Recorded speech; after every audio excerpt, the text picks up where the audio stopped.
सर्वज्ञ आपुल्या परिभ्रमणाच्या उत्तरार्ध काळात डोमेग्राम वरून नेवासा येथे आले। येथील पूर्वाभिमुख पुरादित्याच्या मठामध्ये सर्वज्ञांना 6 महिने अवस्थान झाले।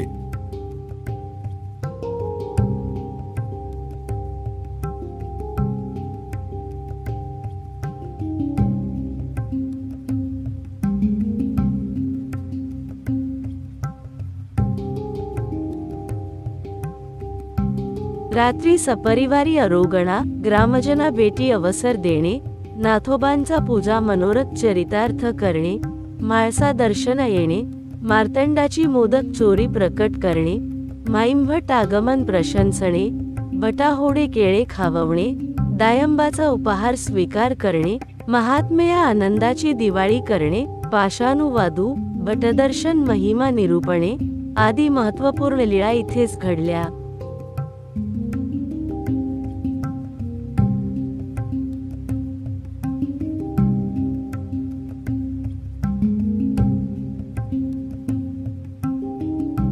मठाच्या पटीशाळेवर सर्वज्ञांना आसन होत असे।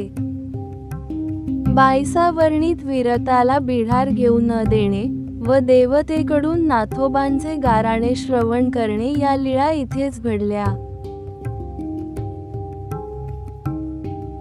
पुरादित्य मठाच्या आग्नेय दिशेला नारायण मठ होता। सर्वज्ञांना चौकी आसन होत असे।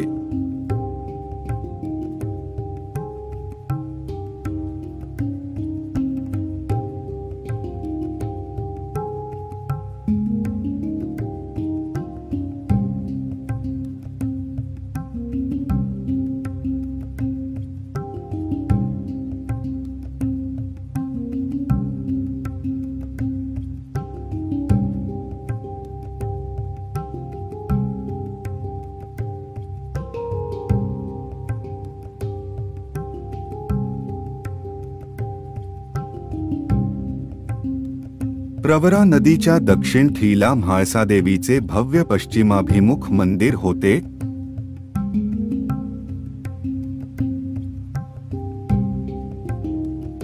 मंदिरामध्ये उत्तर विभागी भिंतीला गरुडाचे खाते होते।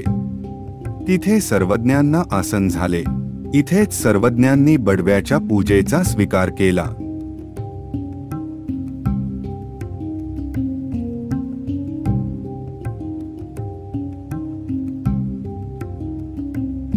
म्हाळसेच्या दक्षिणेला गोपाळाचे देऊळ होते।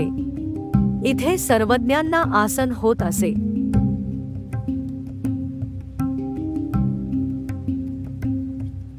म्हाळसा मंदिराच्या परकोटाला 2 महाद्वार होते। पैकी दक्षिणेला 3 खणाचे माड होते। येथील पहिल्या खणी सर्वज्ञांनी उभे राहून सिंपणे अवलोकन केले।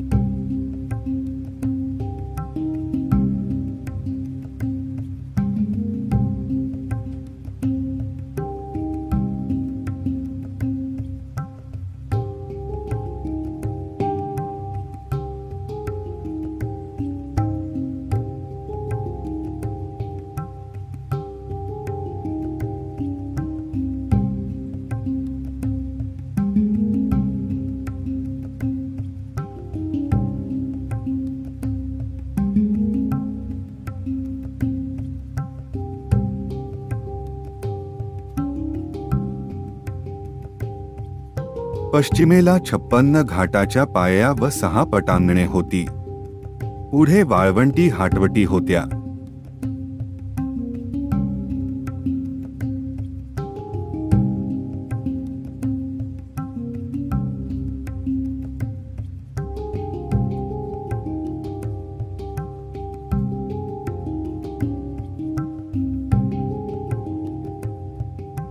प्रवरेच्या उत्तर दक्षिण तटावर बरेच मंदिरं होती।